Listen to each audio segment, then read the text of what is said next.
problem utama bukan urusan politik, bukan urusan hukum. Jalannya adalah memecahkan masalah tanpa merendahkan siapapun. Kenapa? Karena ada yang namanya bangsa yang harus dijaga. A'udzu billahi minasy syaithanir rajim.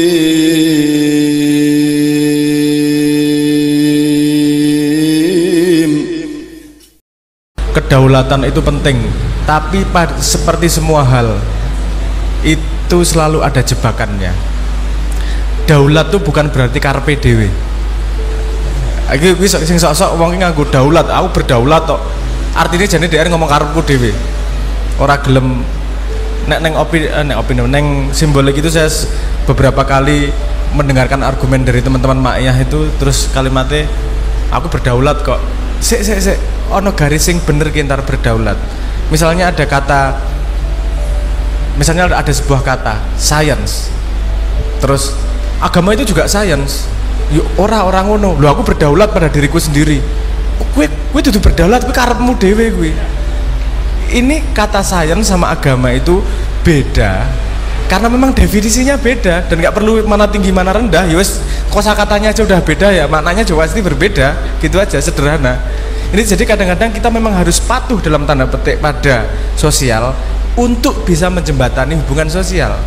Seperti urusan kosakata, kita nggak bisa daulat. Nek karpe dhewe ya ora iso komunikasi. Aku berdaulat, sandal ki karepku nganu, sepatu karepku sandal. Aku berdaulat. Ya kuwi karpe dhewe. Itu kadang-kadang ada konvensi yang dibutuhkan untuk kita bersama-sama bisa bersosialisasi dan berkomunikasi. Kan gitu. Jadi dalam kedaulatan sangat dibutuhkan yang namanya objektivitas. Nah, tapi saya paham maksud Anda bahwa daulat kadang-kadang kita cuma diseret ideologi.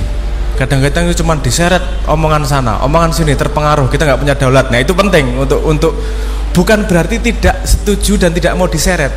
Kadang-kadang kita setuju dengan yang menyeret kita dan kita mengikuti, itu juga daulat. Karena itu pilihan, yang penting sudah difikir ulang. Ini ngomong gini sih, ada beberapa alternatif pemikiran, oh ternyata aku setuju sama yang ini memang. Tapi kalau tiba-tiba, yos iki sing bener, tanpa melihat yang lain, itu namanya tidak berdaulat. Tapi kalau sudah ngelihat semuanya, ternyata yang benar sama-sama temenmu, bukan berarti Anda terseret. Berdaulat tidak berarti harus sama dengan harus beda, itu enggak konsep yang berbeda itu. Gitu loh. Jadi berdaulat ki yo intinya adalah kamu memutuskan apa yang terbaik, apa yang paling cocok buat kamu. Aku wedi keselip neng karpe dhewe ngono lho. Itu bukan karpe dhewe, karena ada konsep yang lebih luas daripada berdaulat itu. Dan kedaulatan itu sangat susah, Mas. Karena gini, dari umur 0 sampai 18 tahun itu Anda butuh mengumpulkan prejudis. Prejudis ki bahasa Indonesianya apa ya? Prekonsepsi percaya tok. Geni ki panas, percaya. Orang entuk sehari 4 sehat 5 sempurna, percaya.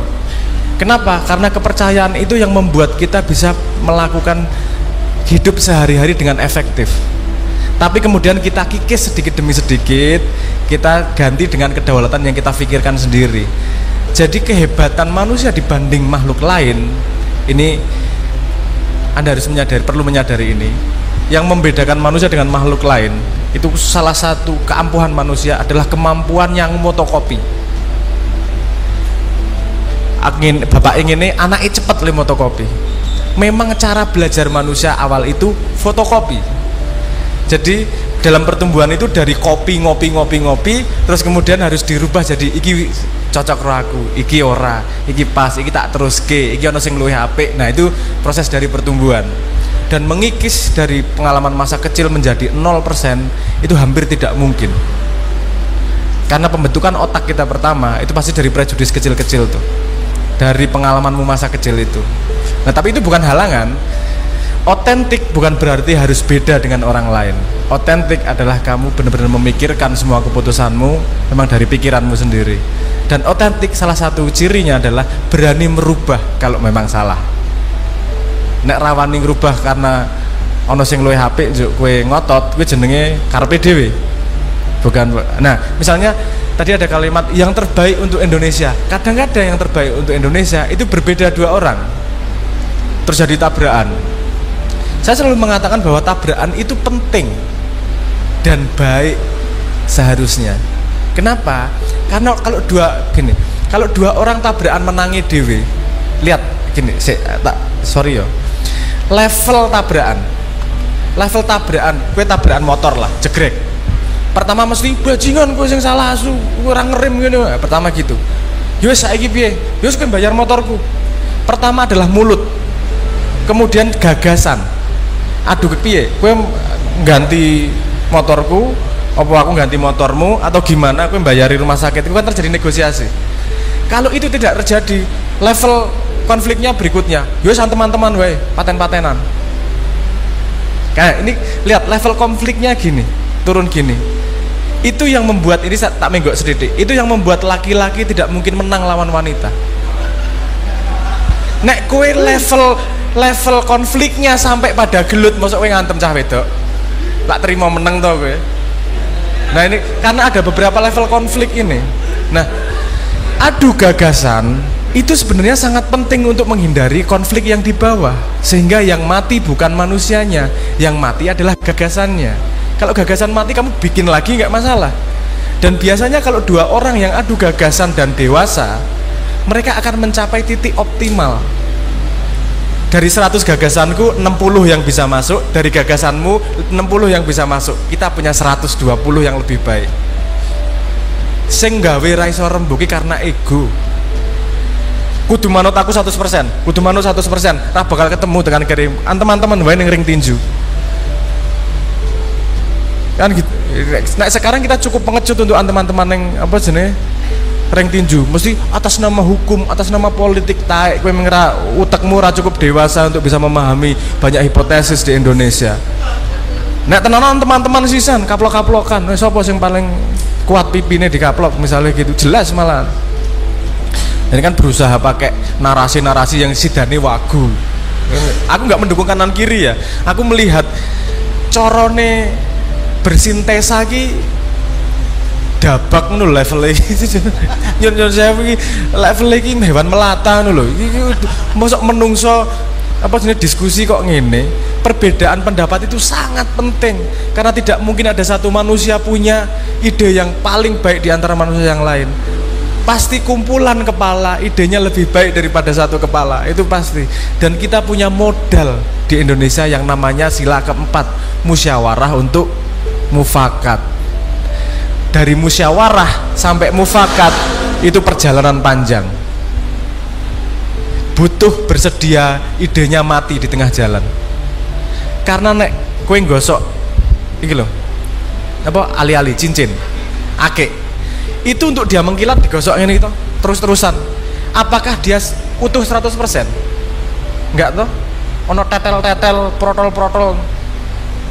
Untuk mencapai terbaiknya dia butuh protol-protol. Manusia yang nggak mau protol-protol idenya, kui egois, nggak bisa dijak diskusi. Kadang-kadang ada ide baik dari orang yang nompo objektif. Makanya kita perlu dalam kedaulatan punya cara pandang yang lebih besar. Dudu aku karo kowe karo misalnya suami sama istri ribut. Mereka harus sadar ada yang lebih besar dari suami istri, yaitu keluarga. Seribut-seributnya jangan menghancurkan keluarga, kan gitu. Ada cara pandang gitu. Mosok suami harus menang-menangan terus. Mosok juga istrinya menang. Siapapun yang menang antara suami sama istri, yang berbahaya adalah keluarganya. Betul nggak? Karena yang lain merasa tertindas. Anda melihat refleksi itu di Indonesia nggak? Iki wong loro ribut kaya suami istri, ning rano sing mikir keluargane remuk iki lho. Pokoke aku menang, pokoke aku menang, pokoke aku menang. Rano sing mikir keluarga iki lho. Sehingga kita ngajak sedikit ke atas, wis to, aku percaya kowe cinta Indonesia, ayo rembuk dengan cara budaya. Karena ono sing luwih penting bangane idemu atau idemu. Ono sing luwih penting sing jenenge Indonesia iki lho, bareng-bareng. Tapi yo kowe ngerti dhewe lah. Berat ditompo mesti nang kono. Opo? Ini adalah masalah hukum, bukan masalah politik. Ngapain? Telek, masalah hukum, masalah politik. Cangkeme. Itu orang yang tidak dewasa. Problem utama bukan urusan politik, bukan urusan hukum. Jalannya adalah memecahkan masalah. Memecahkan masalah tanpa merendahkan siapapun. Kenapa? Karena ada yang namanya bangsa yang harus dijaga. Kurang ngitung efek ketiga hanya untuk kemenangan sesaat. Nggak pantas kuwi yang pusat, nggak pantas kuwi tindas dasar ngono.